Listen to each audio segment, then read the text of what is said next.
So we've been in a series on transitions, and we're trying to think about how do we transition in this season to our mission statement as a church, which is to know, love, and share Jesus as a community of care. And today I want to talk about how we are blessed to be a blessing. We are blessed to be a blessing. The text I was assigned today is Deuteronomy 33, which is wonderful because it's all about the blessings of Israel. God blesses each tribe in Deuteronomy with different, unique attributes and temperaments, and he gives them these things that actually even originate earlier in the Bible, in Genesis, when Jacob was blessing his sons. The tribes of Israel, they come from this man named Jacob. He had a bunch of sons. All the tribes are named after his sons. So if you wonder where I'm getting some of the names today, that's where they came from. So speaking of blessings, I've been really blessed by the weather lately. I know it's kind of cold still, but it's just warm enough that you can still go for a walk and enjoy the outdoors. I've always liked taking long walks. When I was a kid, I would go for walks outside my parents' house. We had a big forest just behind us. And I'd usually stick to the man-made trails. After a while, those would get kind of boring, so I'd hit the game trails, and I'd end up quite deep in the woods. The problem with the game trails is they aren't always well marked. And so eventually, as I was walking through the woods, I would come up to a glade or an opening in the forest or something. The trail might even just end. And I wouldn't know where to go next. Oftentimes I'd get lost because of this. We had a fairly large farm acreage, and so I could get lost for hours. But something that I noticed after getting lost a few times is that I always seemed to end up where I began. I would start at home, and I would end up at home. Whether that was wandering through the woods outside of our house, or me wandering through the mountains of Chilliwack and the plains of BC, I ended up here. And I wonder if there's not something in the nature of my wandering that isn't true about all of our wanderings, of our spiritual wandering, that where we begin in some way, shape, or form determines where we're going to end up. This is, of course, heresy to anyone who wants to wander from where they begin. We wander to escape. We wander to escape what we feel maybe trapped in. These things that God gives us, our families, our people, our language, our body. We wander in diverse ways. We might wander from our body by trying to eat a certain way or exert ourselves in a certain way to just escape the body that we've been given, while all along it's something that God's given us. We might travel to escape the people that God's given us. We might learn new languages to escape the limitations of a certain way of communicating. And that doesn't just mean learning a whole new language. It might mean learning the jargon of a specific field. We are prone to wander. Yet, as we wander, we always seem to end up finding ourselves at home. Whether we come back to our old one or we seem to find ourselves creating a new one. We craft plans to escape, to travel, to go somewhere new, and yet we tend to get lost and end up exactly where we began. It reminds me of a proverb. A man plans his path, but the Lord determines his steps. There's this weird, intertwined way in which where we try and go in our lives, who we try to become, is our choice, but also something God is accomplishing in us, in our life. It's something that he gives to us, and our choices, they intermingle with that. This is true of us. It's also true of Israel in the Old Testament, and we're going to be exploring that a bit today. It's true of the different tribes. We're specifically going to look at Joseph, Judah, and Levi, and the way that as they wandered into the Promised Land, and they wandered in their peoplehood, I guess, of being God's people, they ended up kind of where they started. They ended up with what God gave them. And in this, we're going to see that we are blessed with particulars. We're blessed with specific things about who we are to bless other people. So to begin with, we're going to look at Joseph. I think a lot of us probably know the story of Joseph, but here's a recap. Joseph was specifically blessed among his brothers. He was given a special coat that kind of showed that he was a favorite of his father, and it made all of his brothers very jealous. So jealous to the point that they beat him up, they threw him in a cistern, and they sold him to slave traders. And so right at the beginning of Joseph's life, you see blessing. He's given a certain kind of status and favor, but also betrayal.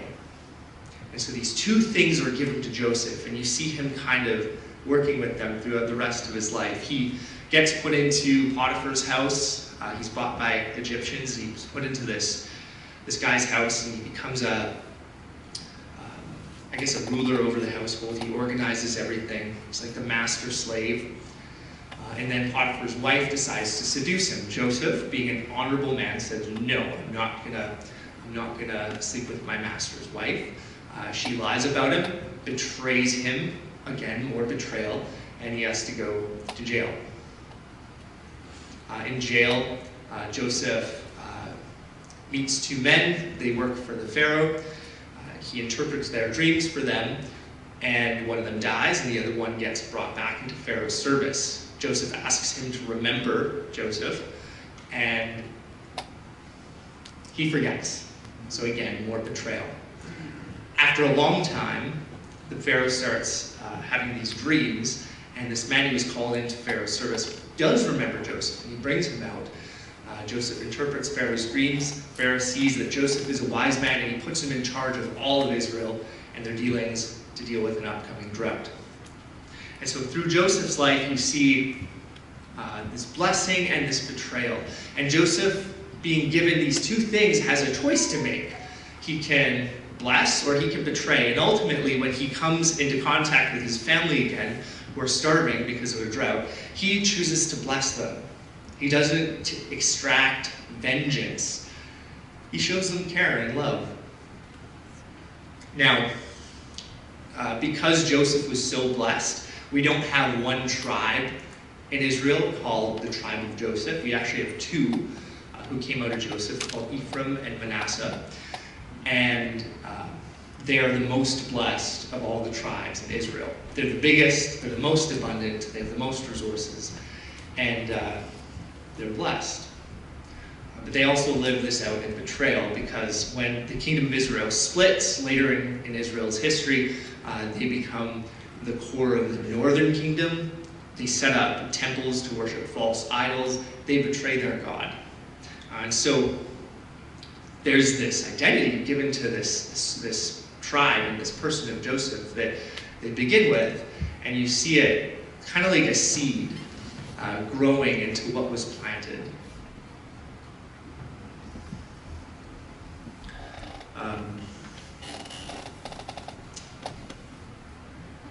That's talked about in Deuteronomy 33, 13 to 17. And I'll just read what the blessing of Joseph was now. Again, this is in Deuteronomy 33, 13 to 17. My fingers are cold, so I'm having trouble turning my pages. And of Joseph, he said, "Blessed by the Lord be his land, with the choicest gifts of heaven above, and of the deep that crouches beneath, with the choicest fruits of the sun, and with the rich yield of the months, with the finest produce of the ancient mountains, and the abundance of the everlasting hills, with the best gifts of the earth and its fullness, and the favor of him who dwells in the bush. May these rest on the head of Joseph, on the pate of him who is prince among his brothers. A firstborn bull, he has majesty, and his horns are the horns of a wild ox. With them he shall gore the people, all of them, to the ends of the earth. They are the 10,000s of Ephraim, they are the thousands of Manasseh." So what we see here right away is God's blessed his people with particular things. They're given something with which they're meant to show the world who God is. Unfortunately, Joseph kind of fails in that by betraying God and being idolatrous. The next tribe that I want to talk about is Judah. Judah, I knew a little bit less about when I started looking into the person who started the tribe. Really nasty story. So Judah, he's blessed as being a defender. First of all, let's talk about that. He's blessed in Deuteronomy 33:7, where it says, "And this he said of Judah, Hear, O Lord, the voice of Judah, and bring him to his people. With your hands contend for him, and be a help against his adversaries." So Judah is blessed as being this kind of defender. You see that right away with the story of Joseph, when all the brothers are standing around trying to figure out what to do with Joseph because they hate him so much because he's so blessed and favored, and they're jealous. Judah stands up for Joseph. He says, "Hey, let's not kill him. Let's sell him to slave traders." And this is like still terrible, but he does save Joseph's life. And so Judah is set up as this kind of defender. He's blessed as being a defender. And he does an okay job with Joseph, I guess. But then he starts failing right away. Judah has a bunch of sons. One of them is married to this woman named Tamar. Tamar is Judah's daughter-in-law.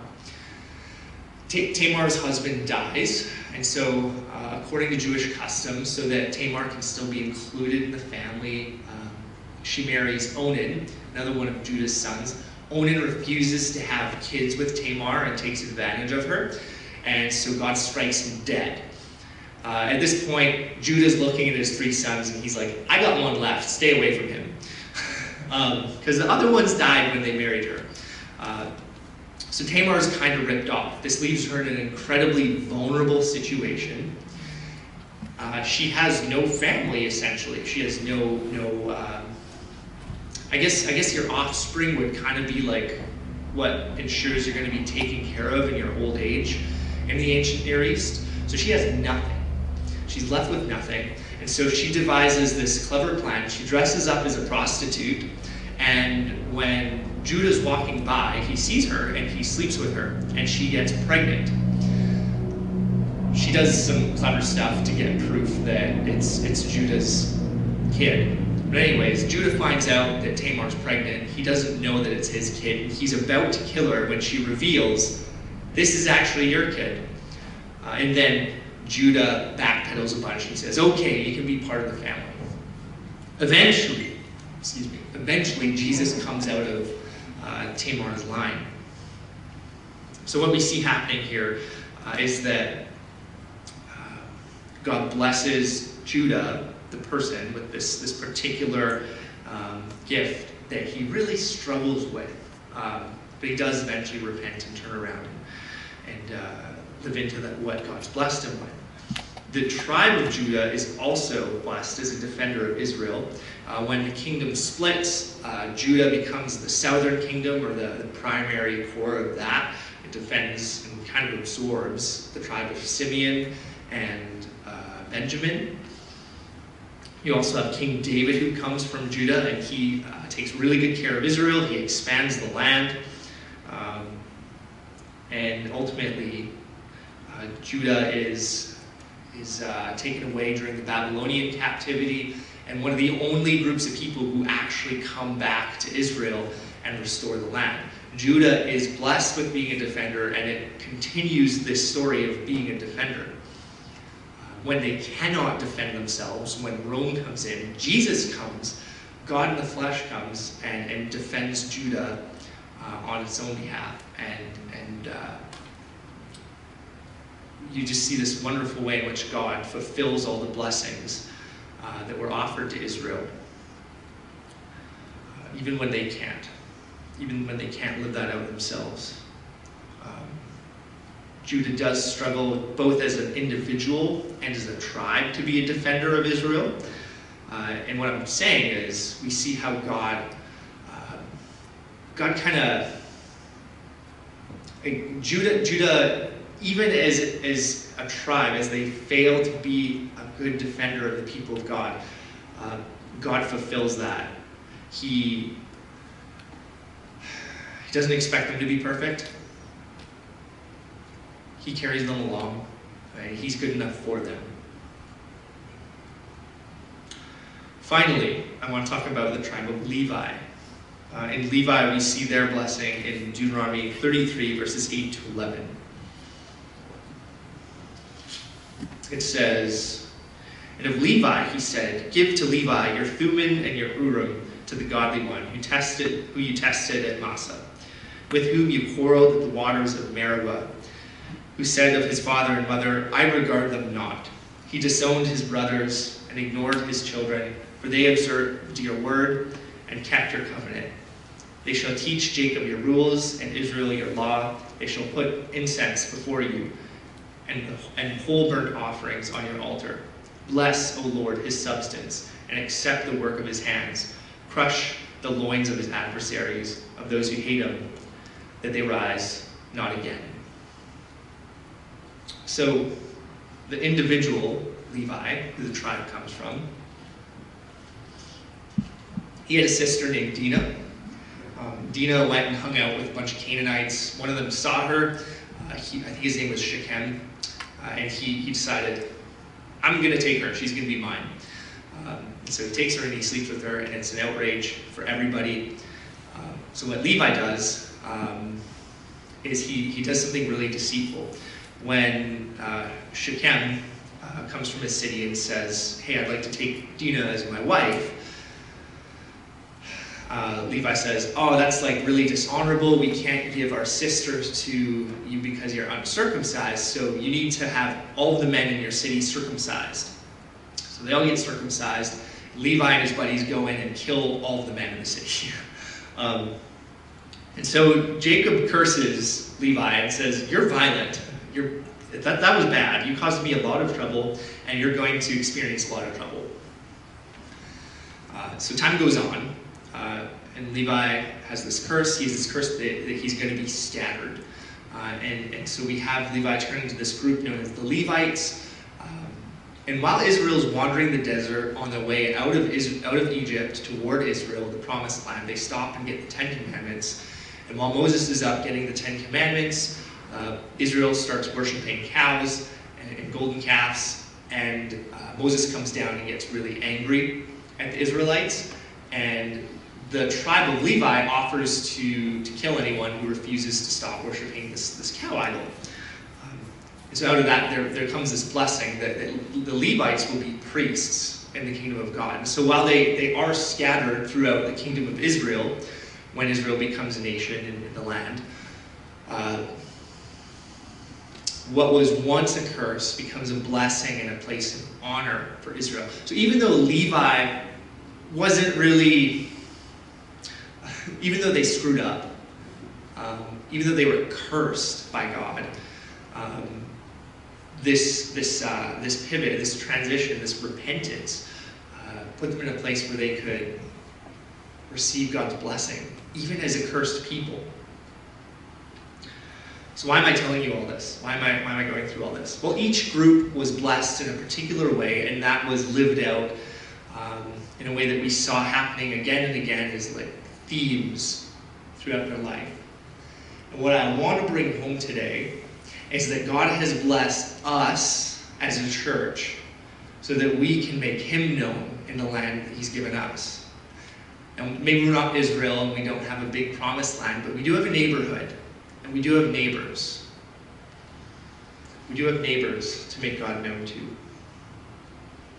So what I want to do is I want to read something that I acquired. I was going to get some feedback on what the blessings of EFC are and then format it like Genesis 30 or Deuteronomy 33. Blessed is EFC in the land. They'll be blessed with this and this. But I didn't have time, and I'm really sorry. But I did get from one of the council members just some feedback on how is EFC blessed? How are we as a people blessed to bless the people around us, to make God known to the people around us? What has God given us to share? And here are a few things that this council member wrote. He said, number one, Camp Evansburg. Few churches have their own camp facilities. Camp is a blessing to the congregation who use it, and they use it to strengthen bonds with the church family and attract young people, not only from within our church, but outside as well. For summer camps, where they may find Jesus or strengthen their faith and sense of community with other followers of Jesus. Number two, EFC's location. EFC is a church in a residential neighborhood and in close proximity to a very popular, vibrant entertainment and shopping hub that attracts visitors from other parts of Edmonton. Lots of people living in the neighborhood are aware of EFC, and others become aware while walking, cycling, or driving by on their way elsewhere. I think Timothy just walked by and he saw us. He was like, hey, I'm going to start visiting. And he's been coming here for, I think, a year now. Well, welcome here, Timothy. A lot of churches, especially newer ones, are located in commercial areas that have lower costs. They're located on the outsides of the city. And they don't get the same kind of foot traffic that we have available to us to just meet people and talk to them about God. Number three, EFC has diverse skills and experiences. Our congregation is made up of people with diverse skill sets and experiences that can be used to enhance, maintain, and build upon current physical assets and keep EFC up to date on new technologies that enhance inner ministries and make connections with the outer community. Rudy's here today. He's a carpenter. He has a certain set of skills. They're really valuable if we need something built. Same thing with someone like Jason. He has these great skills. Those aren't the only skills that we have. We all have different skills that we can use to contribute to not just reaching out to people in the community, but also serving and loving one another. Those are all things that God's given us to love our community and to care for one another well. So we can know Jesus in our community by caring for one another with the skills we're given. Number four, God-loving people. Our congregation is made up of people with a desire to honor, praise, and follow Jesus and share the good news with others. It's true. I love that about you guys. You love God. That's so important. If we were a church that didn't, that would be hard. That would be very hard for us. Number five, we are grace-filled, tolerant, loving people. The COVID pandemic has had a devastating impact on social connections that are so vital to people's well-being. And COVID has, from time to time, limited the number of people who attend church services in person. It's required people to wear masks, avoid physical human contact, maintain physical distances, and make other sacrifices and accommodations. Not everybody in the congregation has the same perception of the risks, yet people have complied with the restrictions and been kind, compassionate, and loving to those who have differing opinions and beliefs regarding COVID. Our church has a weird amount of unity and cohesiveness on this, and it's beautiful. It's a gift from God, and we can't make that happen. It's not something that we do and we're so good and we pat ourselves on the back, but it's actually something God gave us. The unity that we have is a gift from God, and it's a blessing. And I'm blessed by it, because I'm very forgetful, and sometimes I forget to wear my mask. And the gentleness with which I've been told to put it back on has been wonderful. You have not been hard on me. Number 6, good vibes. EFC has church services and a church personality that visitors may find attractive, provided that congregants and pastors make an effort to connect with them early and often to encourage them to come again and again. We're really cool people, and we're really friendly. We're kind of introverted, so sometimes I think we miss people as they come in. But honestly, each and every one of you are really unique, and I'd love to get to know you more. I'm sure that newcomers would too. Last couple here. We have great pastors. I won't go into too much detail on that, but Kelvin is solid. 9, volunteers. EFC has many active volunteers involved in church leadership, committees, ministries, and various social events and functions. Yeah, you guys work really hard. And it's not just because you're German. It's because you love Jesus. And that's awesome. So as you can see, through this one council member's perspective, EFC is really blessed with all these particular things that God has given us. He's made us a people and a certain kind of people. But not only has he given us a communal set of gifts, he's also given each and every single one of us certain gifts. And I'm not talking about our spiritual gifts. Those are there too. We can talk about that another time. But he's given you your own set of particulars. Your body, your gender, what kind of job you have and skills you have, where you live, what languages you speak, where you're from, your story. These are all things that God has given us in our lives. And they're not coincidental. These are things that God's given us, like God gave Israel particulars, so that we can share who he is, so that we can love and care for others. And what I'd like to do today is just take a moment before I invite Rudy up. I want to take a moment. We've given you these sheets. I want to take a time of silence to just reflect. What are your particulars? What's God given you? Even before you think about how that means you share who God is, or share how he's been good to you or generous to you, what are your particulars? And what are ours? And I'm actually going to collect these. We're going to collect these, and we're going to make a little project with them. We're not going to put all of your particulars up there, so if you feel free to keep that in your head if you want to. But specifically for EFC, we're going to collect all of the things that you notice. Yeah, we have this. This is something that God's given us as a blessing, and we're grateful for it. We actually want to share it. So take a few moments. I'm gonna shut up and just write down what are some of the things God has blessed us with.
taking some time to do that. Cut the music off right at the climax. I want to preach some good news to you today too, as I talk about how we're blessed to share with each other. I also want to say God blesses us with particulars because we don't have to be everything to everyone. This is true for us collectively. We don't have to be anyone but ourselves. We can be this church in this neighborhood, and we can do a darn good job at it. And we don't have to stress out and freak out about being way more than that. EFC is a beautiful church, and we can love this neighborhood well. That is a great aspiration. As individuals, we all have particulars, and some of those can feel really, really limiting. Again, like our bodies, where we come from, the language we speak, or just maybe our personalities. I know I've struggled with that a lot. Who we are can feel like a limitation, but receiving this as a blessing, receiving your particularity as a blessing means that you don't have to be anyone but yourself. You don't have to be someone that you perceive as the best. There's no ideal that you have to aspire to. Even in becoming more like Jesus, even as we follow Jesus, Jesus is coming into our life and drawing out the beauty of who he created you to be and who he gave you to be. And so I want to, as I invite Rudy up to share with us today, I want to just say, don't feel an anxiety about that. Don't feel a serious stress about having to go out and be the best you can be. Be you.